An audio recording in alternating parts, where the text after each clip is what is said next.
We're here. Hi, everyone. How you doing? This is Jonathan Lipp from the Big Apple Film Festival, and I want to thank you for being here. And I want to thank our guest Ari Gold for joining today. So, Hi. Ari is a very accomplished filmmaker. He has he has won prizes at many film festivals around the world. He's also won the Student Oscar. He's won Best Film at South by Southwest 2 times. He's had films in Sundance, amongst many other film festivals. And his film, The Song of Sway Lake, was it starred Rory Culkin, Robert Sheehan, Mary Beth Peil, Elizabeth Pena, Brian Dennehy. So an amazing cast. Distributed, available on Amazon and iTunes and Google Play. His other film, or another one of his films, Adventures of Power, was actually described by New York Magazine as one of the funniest films in recent years. Screened at Sundance, the Cannes Film Festival, received distribution through various films, Phase 4 Films, HBO, Showtime, Cinemax, stars Michael McKean, Golden Globe winner Jane Lynch, SAG Award nominee Adrian Grenier from Entourage. So, and then Ari's short film Helicopter. That was an Oscar-winning short. So that is my quick Makes me description. sound makes me sound like I know what I'm doing. So that was That my bio was intense, man. so that's my quick description. But now let me hand it over to Ari. If you could just tell us, a bit about how you started out, some of the projects you got involved with, how they came to be, and pretty much how you got to where you are today. Well, I started out making short films. Well, I started out, as a egg getting fertilized. It depends how far back we want to go. But I wrote short stories for a long time before I made short films, and I think it made me more kind of adept at telling stories in the short form. And short films have a very different tone and a very different kind of purpose from a full-length movie. I'm actually turning my short film Helicopter into a feature right now, so I've really been kind of looking at these differences. And then, of course, these days, with so much emphasis being on what I call super long form, but basically series on TV, that has yet again another different rhythm. But I went at it at a time when you could make a real splash for a short film at Sundance if it was the right film. I don't know if that's true anymore. Things have changed so much in the last couple of years, and obviously right now, with festivals being online, it's a whole different type of challenge, because I did a lot of like indie band kind of street work with my films, where I would be like pounding the pavement, putting, stapling up signs, tearing down other people's signs, and putting up my own. I didn't do it that much. I only did it for like big corporate stuff. I never tore down any independent filmmakers posters. But so now it's a different scene where you got to get attention for your work online, at least for the time being. And so that's been an interesting process. Actually, I'm going to kind of pivot around as I'm talking. I hope that's okay. But I'm re-releasing my first feature film, Adventures of Power, the air drum comedy, and that's been an interesting process, because I got the rights back and put it up on Amazon. And of course, putting it on Amazon means nothing, in the sense that like it's a giant hole and if no one can find it, who cares? So you really got to do your own promotion. And so, taking the attitude of like kind of street work I used to do, now I'm doing online pounding the pavement in a sense. And I've partnered with Modern Drummer magazine, because it's a movie about air drummers, and so they're a natural fit for it. And so we're doing these watch parties that are raising money for music cares, but also raising awareness for the film. And we're bringing on, we've had the drummer for Fu Manchu, drummer for Lit and Hailstorm. We have drummers for Korn, and members of Suicidal Tendencies and Anthrax, and some awesome bands that are going to be coming on my show, and essentially turning into like kind of a podcast video chat show about drums and music. That just so happened, the excuse for it was promoting my movie, but it's actually now taking on, I hope, a life of its own where people can connect about drums, and a lot of people talking about Neil Peart from Rush because he was in my movie, and we can talk about his influence on drumming and stuff like that. But so, filmmakers need to be nimble and think about the ways that they can connect with an audience, whether it's through festivals or this year, Big Apple, obviously, I'm sure you're doing this right now. You're trying to find a way to get filmmakers out of like their laptop and their films on their fucking laptop and like get it to the people.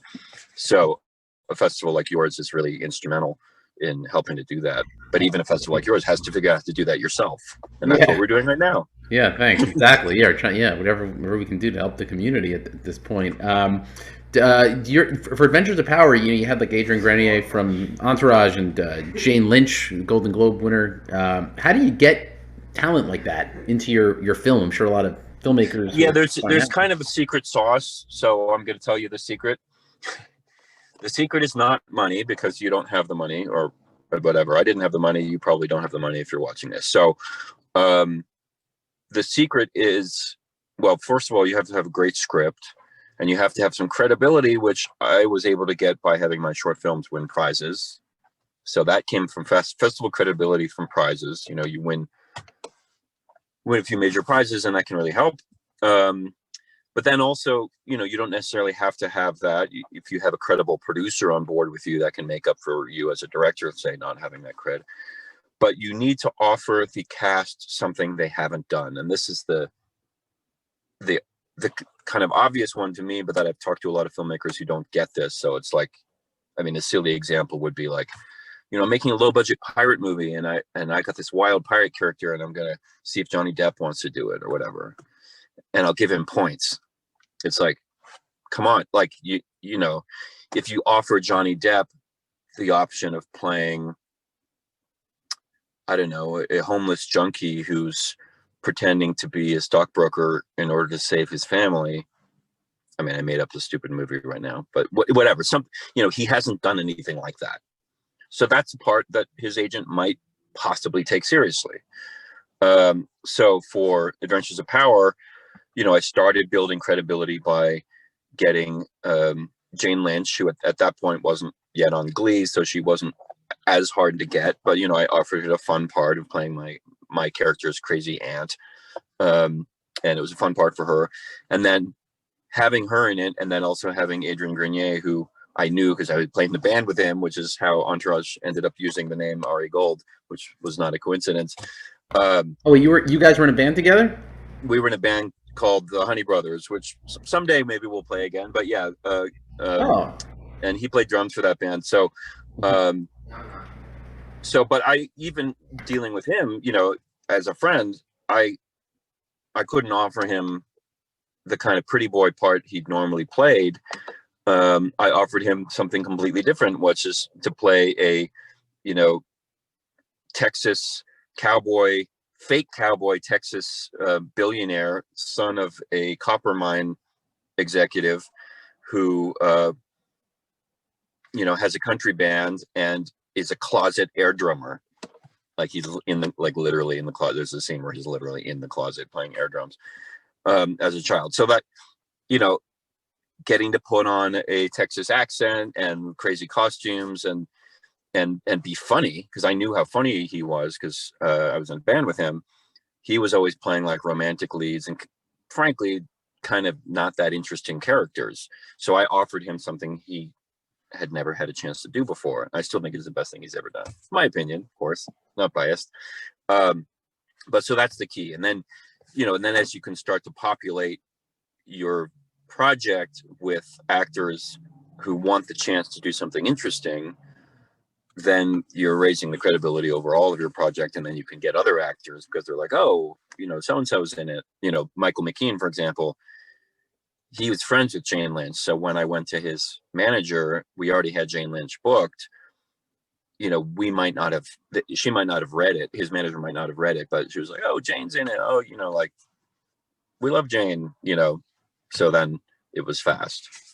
And you had won a student Oscar which I'm sure, I mean, that certainly helps, I assume, in terms of credibility of Yeah. booking these people.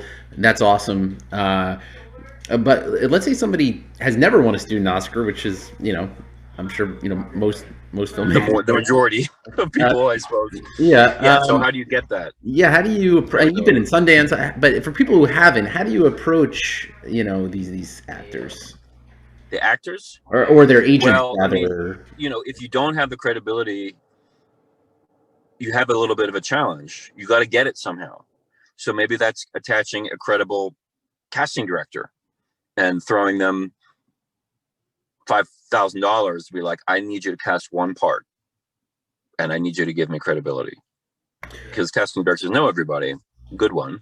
And so maybe you look at an independent film that a good casting director has cast and say, I want you to help me cast this one part. Here's like a lump sum. Mm. And then if you can get that one person booked, then suddenly you have credibility. I mean, Right. in a sense, because other actors like, oh, I like, whoever. Yeah, I like that actor, someone from Euphoria who's like looking to break out into movies, and like, again, they're like playing as some kind of like teen sex pot on Euphoria, and you offer them the part of playing like a race car driver, and you get the casting director to book that person, and they're like, oh my god, I'm tired of playing the teen sex pot, I'd love to play a race car driver. Then you've got one person cast, and then maybe some other up and coming TV actors would be like, oh, she's awesome, I love her on Euphoria playing the sex pot, she's playing race car driver, that's cool. And they're like, yeah, we're offering you the part of playing like the guy who's in the pit fixing the engine. Right. And then suddenly, it's like Stone Soup, the children's story, where like you just get one little piece of cabbage from one person. They think no one can make the whole soup of the film except you. You know the story of Stone Soup? I'm not familiar with that one. No. It's a children's book. It's basically a socialist children's book for like socialist children. But like the story, three soldiers go to a town, to go to a village, and they're hungry, and they say, we need food. And everyone's like, we have no food. Everyone's hungry because of the war or whatever. And then the soldiers get a pot and fill it with water, and they go to one of the little huts, and they say, do you by any chance have a piece of cabbage? And then someone's like, oh yeah, we can give you a piece of cabbage. And they go, someone else, do you have a carrot? And they're like, oh, there's cabbage in there. Yeah, a carrot in there would be good. And then they go through the whole village, and then basically everyone can throw in a little bit, but the credibility that gets built by like one little thing that doesn't seem like that big of a deal, by the end of the evening, they have made an entire soup, and the whole village is like, oh my God, you guys made a soup from nothing. How did you do that? And then they all come and they have a festival together.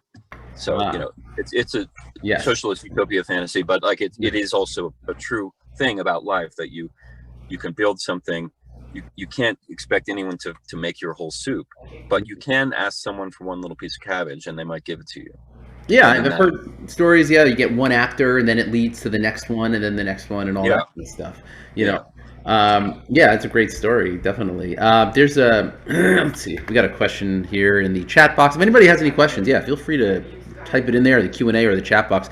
So here in the chat box, it says, is there an advantage to submitting to many first, second, and third year film festivals as a way of building credibility for a short film or TV pilot? Or is it better to allocate funds to a few hand-selected top-tier festivals? So you definitely, I'm going to have an opinion on this. Once you premiere, you cannot move up the chain of festivals. So if you premiere at the, Arco Gas Station Film Festival of Northern Ontario, you're not going to play Sundance.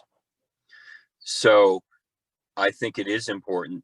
I mean, I've blanketed festivals, but I do that as a strategy to get my film out there after I've played the highest tier festival I can, because there's two things. One, you blow your wad if you play smaller festivals first, unfortunately. And I know it's tough for, you guys are an up and coming festival. So that's a question like, what tier are we in? And And then you can provide incentives to filmmakers. Like I had my European premiere of The Song of Sway Lake at a up and coming festival called Evolution Mallorca. And they loved the movie. They reached out to me, and, you know, at that point I was still waiting on, I don't know if I was waiting on Cannes, but, you know, I was like trying to get into like the super A-list festivals. Right. And they, you know, we had a little negotiation where they're like, you know, we'd love to show your movie and we'd love to have the, you know, the European premiere of your movie. And I was like, you know, then I won't be able to play Karlovy-Vary, anyone else I was waiting for. And they're like, we'll give you the opening night film slot, you know, and the mayor will be there, and it's like 800 seat place in the Opera House, tuxedos. And I was like, all right, done. I'm in. Fucking, let's go. So you make these decisions based on like, and in the case of that festival, it was absolutely, I mean, it was amazing. It was a wonderful festival, wonderful experience being in Mallorca, and really great people organizing. And I was happy about the decision. And they had really wanted one of the cast members to show up. And Robert Sheehan, who's now on Umbrella Academy playing Klaus, he was shooting in Spain at the time. So it seemed very likely that he would be able to come. And I said, look, he says he wants to come. He will come if he can, but if his shooting schedule bones us on that opening night, we cannot control it. We can't tell, Right. you know, multi-million-dollar production in Spain to hold off for 2 days while he flies to Mallorca and, you know, waves at the crowd and flies back. And unfortunately, he was on, you know, his schedule changed and he was unable to come. And the festival was cool about it. You know, we just did the best we could. He sent in a video. We played the video for everybody. And I, you know, I showed up in my fancy outfit and all that. So anyway, I think I've answered the question. Yeah. So would you say like one good strategy is to maybe start with the top tier ones if you don't get into one, which, you know, I guess the reality is a lot of people won't. I mean, you know, you try though for maybe top tier first. If that doesn't work, then you slowly maybe start working your way down a bit. Yeah. Like yeah. And you can, you know, I think that's the way to go. You know, obviously you don't want to wait around forever. Yeah. And it is important. There's something else I would like to add. Two things that are contradictory. One, apply as early as you can, because it is just factually true that as though they have a deadline, let's say something's deadline is April 30th. The deadline's April 30th, but by April 30th, they already, like, they're up through their ears in movies, and like it's pretty unlikely that they're going to throw something in at the last minute. And maybe you can confirm that's true from your end at Big Apple, but like, but so apply early. Don't wait for the deadline. That's one thing. And then two is, and this is the contradiction, don't send a rough cut. Don't send a rough mix. Don't send a rough color. Send your best version, especially when you're going to a top tier festival, because you got to understand top tier festivals are getting movies with A-list stars, with A-list directors, A-list producers that are polished and beautiful when they show up. And then your independent film that's like got temporary titles and there's like a blank shot where you're like, oh, I'm going to fill in a shot here of this or whatever. Forget it. You're competing against complete work. You can't like go up against the Sistine Chapel and say, oh, this is a sketch for what it's going to look like. Not only are they going to reject it, but they're not going to let you apply again. And this is a common thing that people don't realize, is like, you can't get a second look. And this is true not just in festivals, but it's true in the business too. Like, you know, if you're finishing a screenplay and you're trying to get a producer, I mean, I'm dealing with this right now. I'm on the, like, God knows how many draft of a pilot script of a TV show that I'm creating. And I think it's good, but I know it's not quite as good as it will be, let's say, in a few weeks. And this producer, who's actually really credible, is like, you know, don't worry about it. Like, I'm really excited about the idea. I loved your pitch. Send it over. I'm not sending it over. I'm not, even though he's friendly, even though he's psyched, even though he wants to see it, I have to kind of hold it back and be like, all right, let me get it as good as I can, because you're not going to get those fresh eyeballs a second time. And someone says that they're on your side, even a festival or whatever, and like they say they can, oh, don't worry about the color, don't worry about the mix. They're lying to themselves and to you. You need to put your best product forward, and if you have to wait, then you wait. If you get into a top tier festival, or even if it's not a top tier festival, what should you be prepared with upon entering? Like weeks before, what should you be ready with when you? You should have PR, hire PR. That's the most important thing, I would say. Hire PR. Hire PR and get a sales agent if you can. Mm-hmm.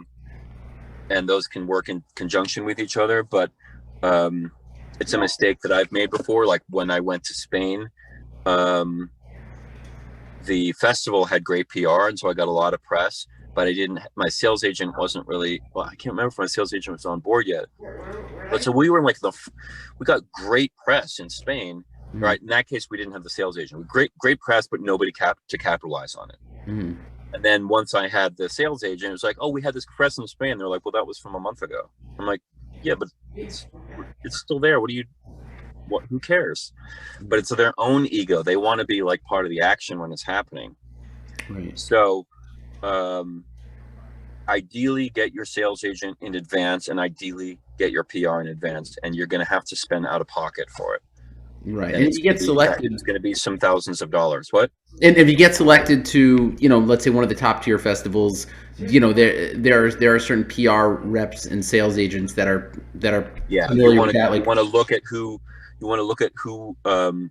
repped the most talked about or most sold films of the previous year at that festival. That's what you want to do. Your research. And you'll see, I guess, some of these names like 42 West, Cinetic, at least here in New York, certain. Cinetic is production financing, and 42 West is PR. Right.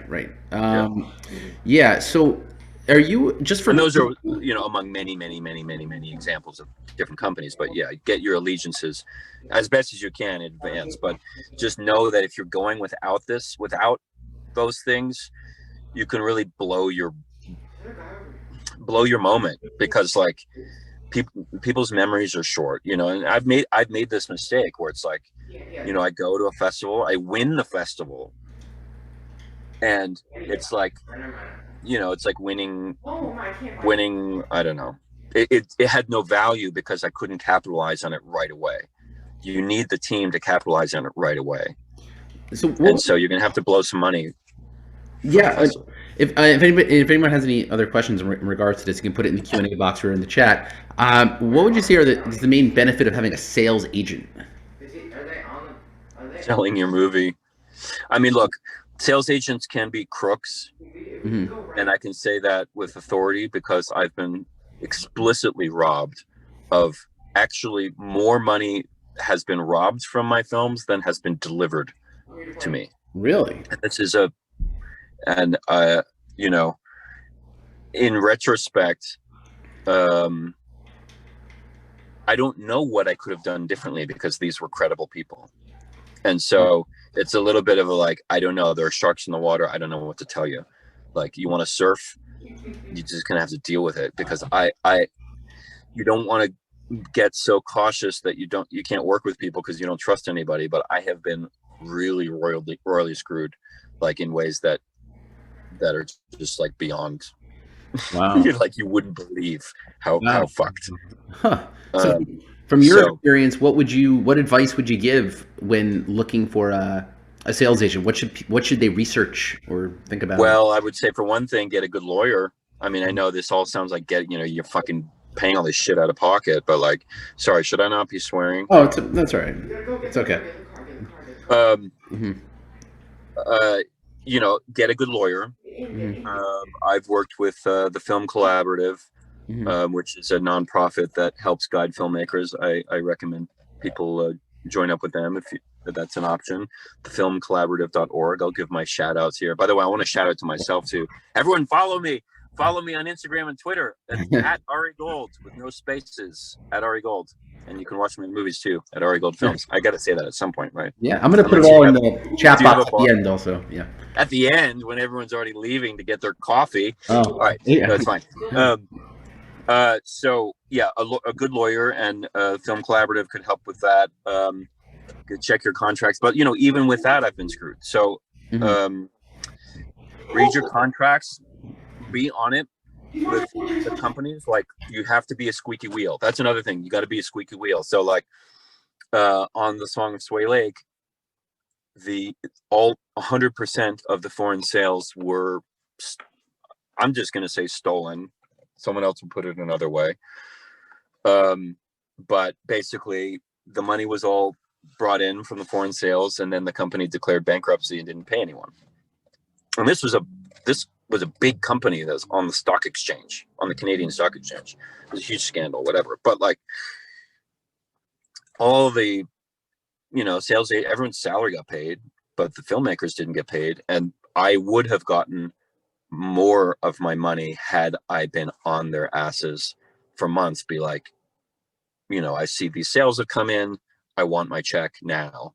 It never occurred to me that they would declare bankruptcy and just, run off with the profits, essentially. So, part of that was just bad luck and bad people, and part of that was essentially on me, in that I should have been like invoicing them like on the double when I heard about a sale. It just, live and learn, but like I never would have thought that, if you don't invoice them, they're gonna like go belly up. I put it in quotes because the company went belly up, but I'm sure they all got paid.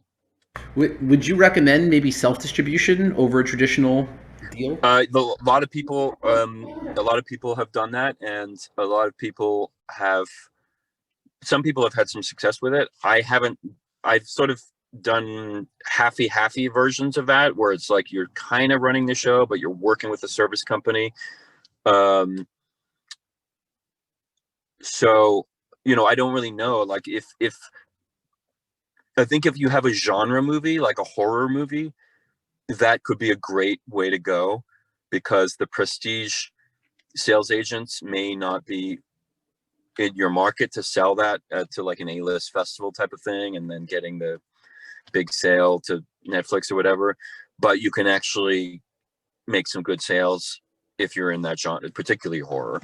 But I don't have enough experience with it to know. I can say that like I personally, even though I got screwed, I didn't want to spend all my time dealing with the paperwork and all the work of being a distributor. But,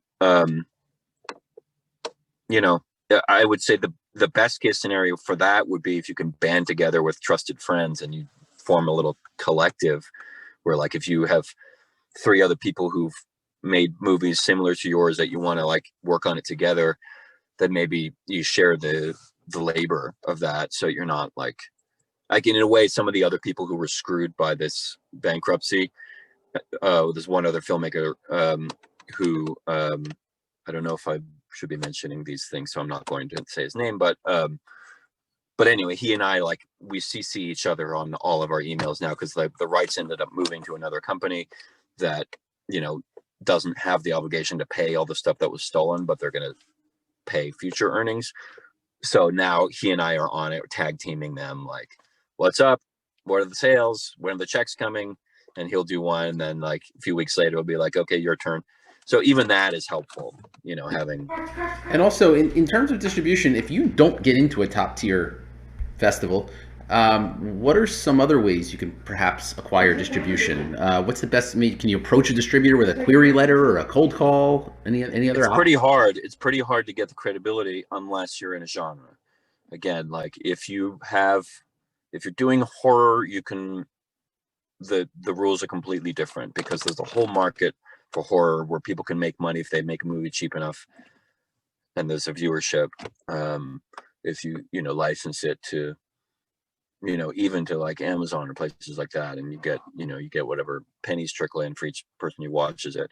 But without the festivals, if you have a big cast member, maybe. But if it's unknowns and it's not a genre, let's say it's a drama, and you have unknown actors and you're not at a big festival, nobody will return your call. Right. What about a documentary for like a niche audience? Like, let's say you're not in a major. Documentaries are, for self-distribution, documentaries can be the best thing, because no distributor, like, let's say you're doing something about like, someone who's recycling skateboard treads. whatever. I'm making up stupid shit to just give examples, but okay. There could be a whole world of like skateboard manufacturers, skaters, that a distributor is just not going to have the energy to pursue those specific venues where it's like, you know, you might know that like every year in a small town in Idaho, like all the local skaters in the states around Idaho come for this like crazy festival with 10,000 people, and you call them up and like, I want to do special screenings and whatever, you know, and we'll sell tickets and I'll do 50-50 with you at the door, whatever. No distributor is going to know that or is going to bother, but you can. So self-distribution, and in some ways distribution in general for super niche documentaries is much easier than, you know, you do a drama. Like what's the special market for a drama? It's like, it's a story of a family that's struggling through, you know, one of the kids going to high school and then drops out of high school. Like what's your market? Right. Well, what about like what would you say is the value then? Like let's just say you get a distributor and the distributor puts your film on Amazon. What's the value of the distributor putting your movie on Amazon versus you putting it on Amazon? Because it's a big question, and any distributor will try to make their case as to why they're better. And I've heard these pitches many times, and I have yet to be able to tell you authoritatively whether they're full of shit or not. But the concept with some distributors, in the case of, let's say Amazon, for example, you brought it up. So Amazon, if you're on Amazon Prime, you're paid a certain amount per minute of viewing, I think, or maybe per full view. I can't remember, but it's a really low amount. It's free on Prime. I think it's nine. Let's say you're free on an hour or something. Huh? I think it's 9 cents an hour. Okay, so if it's 9 cents an hour, it's 9 cents an hour. But a company like Sam Goldwyn, for example, they license movies to Amazon, and they get a higher rate. They get a better rate because they've negotiated a better deal with Amazon. So if Sam Goldwyn came to you and say, "Oh, we love your movie, we'd love to put it on Amazon, and we're going to get a better rate," then maybe there's a value to that. You also get the stamp of approval of that distributor. You also have to deal with their paperwork and wondering if they're paying you. And as I've experienced with not Sam Goldwyn, but this no longer existing company, like that's a question that can become a question. So at least if you're doing it yourself, you know what's up. But it's a lot of work. Do you want to do that work? Do you want to make your next movie? Right. So that's a question that you have to ask yourself. I personally have usually leaned towards, like, if someone comes along and wants to handle it, I have wanted them to handle it because I don't want to handle it myself. But then, as you know, then I've lived to regret it too. So,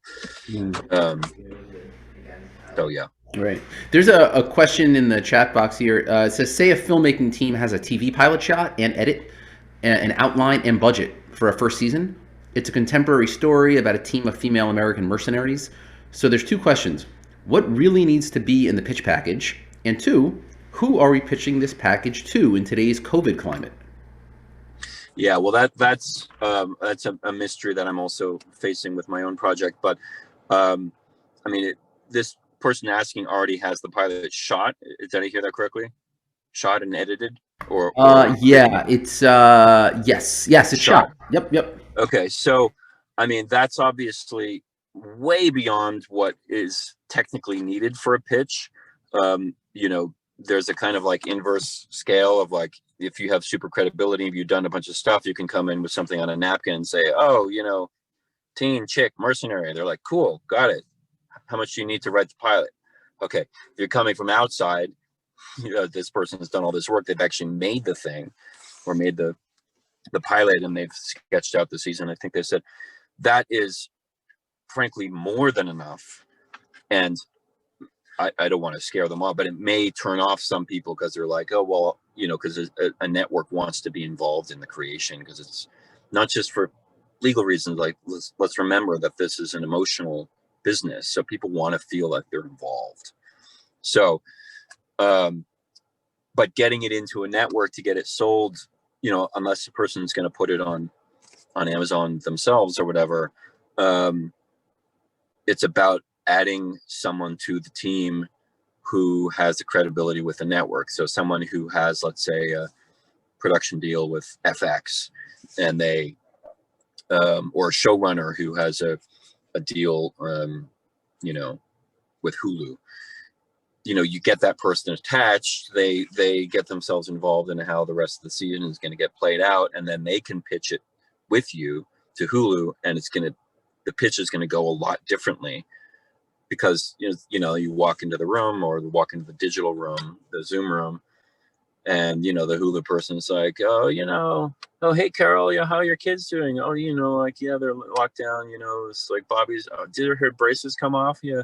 Oh, that's cool. Like, anyway, so what do you got for me? It's very different than you being like, hi, yeah, we hardly know anyone. I see that now. We hardly know anyone. Well, I mean, another thing that can be done, and maybe they're already trying to do this, is if you don't know someone, you can essentially do proof of concept of the sellability by trying to build a fan base on your own. So that means teasing it out, hiring advertising, hiring PR, doing what a studio would do to see if you can get your social numbers up. And all that shit is annoying too. But like, you know, if you go to a studio and say that, like, you know, let's say we took our pilot and turned it into 6 mini clips. I was thinking about Quibi and their, like, you know, the disaster of their concept. But, you know, like shorts, if you were to like put it out and show that hundreds of thousands of people are watching these things, or on TikTok, maybe you put them out on I mean, I don't know if this would fit your project. I'm just brainstorming, but like, if you were to prove to, like, say, a lower level producer that you get through, you know, spamming or calling, or, you know, cold calling, and say, you know, this project is shot, it's all like locked and loaded, we have a whole season plan, we got our actors cast, and we're getting hundreds of thousands of views of our clips, they might take your call, and that might, you know, wake them up. But you know, it's like, do you get the person on the right day of the week where they're in the right mood, and so that's where, like, trying tons of places. I mean, I've done this before I'm also writing a novel, and, like, you know, trying to get an agent for the novel, where, like, I looked up every potential related type of book and came up with a list of like 120 different agents who handled books that were slightly like my book. And I made a spreadsheet, and it was like 120 names, their phone numbers, their email addresses, what on their websites they said was best for submission. Because in the case of novels, it's like, some people say, send me a synopsis. Others say, send the first 50 pages. Others say, send the full book. Others people say, you know, don't send anything. You got to go through some, you know, and I put that in, and I just sat there and went through every single one. And sometimes you got to do that. And I did get an agent out of that. So sometimes you just have to be super diligent, you know. Right. So. Going back, just the short film Helicopter. So you won the student Oscar for it. You know, did that play festivals as well? Was that in any of the? Yeah, it played Sundance. It played all over the place. Actually, Sundance turned it down amazingly, and then, I mean, I say amazingly, but whatever. It's Sundance turned it down. I had played Sundance once or twice before with other short films, and so, you know, the person there like knew me and was like, "Yeah, we just don't think it's for us." And I was pissed at that point, because I felt like, oh, I'm part of the family. Now they're kicking me out of the family. Like, Yeah. But then I played smaller festivals, but most importantly, I did win the student Oscar during that year. Right. And then they ate crow, and the person at Sundance reached out to me later that year and was like, you know, every year there's something that I regret not programming it. And I'm like, oh, how much is this? Because I won the student Oscar. Suddenly they're like coming groveling for my film. But anyway, so then I ended up going back with it. So was that your question? I was just curious, you know, as someone like yourself who's had such success with a short film, do you think it's better for a filmmaker with a short to, let's say, screen at Sundance, be nominated or even win a student Oscar, or have a short film on YouTube that has 10 million views? and there's all these comments saying this is so great, this is so great.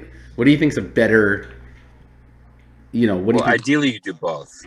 Ideally, You do yeah. both. Yeah.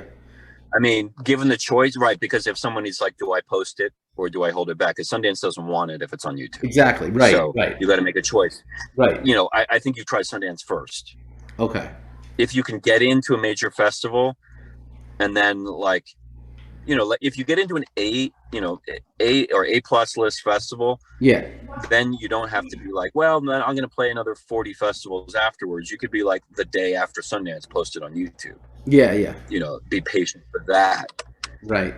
Maybe you don't wait to hold back on the YouTube posts, because, the Arco gas station parking lot festival of Northern Ontario is waiting for, that one. You might be like, fucking put it on YouTube before it, but like hold off the premiere to give on the potential that it's going to go to a place that's not just going to give you fan cred, which is fickle, but it might give you industry cred, which is also fickle, but at least it's like, you can put it on your resume and it becomes a thing. Whereas like 10 million views on YouTube, I mean, it's cool. And it could get a manager or agent to be psyched for you. Yeah. But why not try both? Right. Be a little patient. Try both. And if you can't get into Sundance, then maybe you try the YouTube, get a fan base. But, also with YouTube, like I would say, and I haven't cracked this nut either, but if you can get people to, that's why I'm saying, follow me on Instagram, ARI GOLD, or join my mailing list at arigoldfilms.com. I'll send you an ebook, a free ebook about the making of my first feature. Yeah. See, this is the things we have to do. But like, ultimately, if people watch something on YouTube, chances are then they're gone. Yeah. Unless you have like a steady stream of content and they're following you or they've subscribed.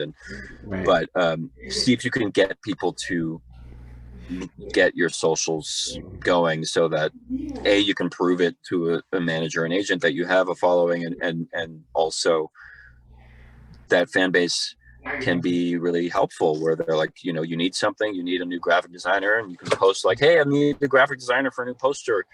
And you might get some really cool people being like, I'm a fan of your work, I want to design your new poster, what do you think of this? And you're like, this is awesome. So having that like fan base, or I call them friends, like I think of these people as friends, where they're like, these are people who care about my work, and I really appreciate that. Right. It's sort of emotional as well as logistical lifeblood to me. So make sure if you're posting on YouTube that you have some way of like encouraging, at least if you can get 1% of them to follow you or join you, that's really great. I mean, 1% is actually a lot. I've had stuff where it's like, I mean, a clip of Adventures of Power, my movie, was shown on Modern Drummer this weekend, and it was the most shared video that the guy from Modern Drummer said, we've never had a video get shared so quickly. Oh, wow. And I got two people joined my mailing list, and it was like, how do I like there's something's not connecting, where it's like, I got to get people, when they watch this video and they love it and they pass it around to all their friends, why aren't they like joining my team? Yeah. But that's a mystery. That's a challenge. I'm putting in your info here. So for Instagram, it's ARI GOLD, just one word, right? For Instagram and Twitter are both just ARI GOLD. Yeah, with no lines. All right. I had to fight for that on both of them. And on the web, all of my films are on my website, or links to the ones on Amazon. But my short films what's the are arigoldfilms.com. Oh, hold on 1 second. Let me just type this in. arigoldfilms. Okay. arigoldfilms.com, and then my social is ARI GOLD. Okay, cool. So I put in here Instagram and Twitter at ARI GOLD, just one word, and then I put your website, arigoldfilms.com. All right, and you have a book as well, right? That people can check out. Well, I have 2 novels that I'm in the process of getting into the world, but I have an ebook specifically about making an independent film. It's about the making of Adventures of Power. It's got pictures. It's fun. It's very, very honest. What's the title on that? I'm going to put it in the chat box here as well. It's called Postcards from the Set, and you can get it if you join my email list at arigoldfilms.com. I will email it to you. Oh, okay, cool. Postcards from the set. Yeah. All right. So we got Yeah. Ari Gold at Instagram and Twitter, arigoldfilms.com, postcards from the set. Join the mailing list so you can get a copy of the ebook. And yeah. All right, cool. Thank you so much. I have one last question for you in the last 2 minutes here. Yes. Do you, if things don't really go back anytime soon, hopefully they will, but let's just say they don't, do you see a value in virtual film festivals? And if so, what Do I see what? A value? Sorry, it got digital there for a second. I couldn't hear you. If things don't necessarily go back anytime soon, do you see a value in virtual? Do you see a value in virtual film festivals? And if so, Well, I mean, everything has been virtual for the last year. You know, virtual yoga, virtual everything. So, I suppose I see a value in it. You know, it does. I'm still having a little trouble envisioning, you know, because meeting people and getting drunk with people and dancing with people that you meet at a festival, like these become your lifelong friends. So like how you do that on Zoom, I don't know yet. Like there's people chatting to me right now. I don't know what they look like. I don't know, you know, it's like we could be becoming friends, but instead, you know, it's hard. You know, I hope some of the people watching maybe will write to me and then, you know, maybe we will, but like, obviously we as a species have got to figure this out, how we're going to like make this work. But like, for now, if this is all there is, then we're going to make it work. You know, that's why I set aside time to talk with you, because I'm like, you know, like you have this cool festival and I want to be supportive of it and of people who are finding their way. And so I'm in a parking lot in my car and everyone else is where they are. And this is what we got to do, but I hope it goes back soon. But in the meantime, we get to figure out other ways to reach people. I mean, this year, you know, I decided on my Instagram is almost entirely devoted to poetry, where I started writing poetry and reading out loud. I did it the first week of lockdown, just because I was in the middle of the night and I just did it. And then and people were like, thank you so much. So people were writing like it was helping people. And I had, you know, some, you know, girl in the middle of England writing me like, I started writing poetry because of you, you know. So something, you know, there are ways where the virtual world can do some magical things. And I decided in the case of Instagram to do poetry and to connect with people through that. So perhaps film festivals as well will find a way during the continuation of you know, our situation to find different ways of making people connect. It may not be screenings. It may not be even, I've been to virtual screenings where it's like they do like a fake curtain and all that. And like they try to make you feel, but you know, you're in your room, you know, like, you know, your pants are off, you know, like you maybe have a tie on top and you're like, you know, meanwhile, like taking a shit, like, so it's different. We, you know, so. Okay. Yeah. All right. Cool. Well, thanks so much. We really appreciate it. Again, this is Ari Gold, and Instagram and Twitter at Ari Gold Films. And thanks. Check out Postcards from the Set, his book. He's got novels coming out. Check out go to the website and keep in touch. Thanks so much, and hopefully we'll see you again soon. Thank you all, and thank everyone. Sorry, I don't know if I can see the chat, but thank you for translating it to me. So no problem at all. Thank you very much, and Happy New Year. Happy New Year to you as well. Thank you. Bye bye.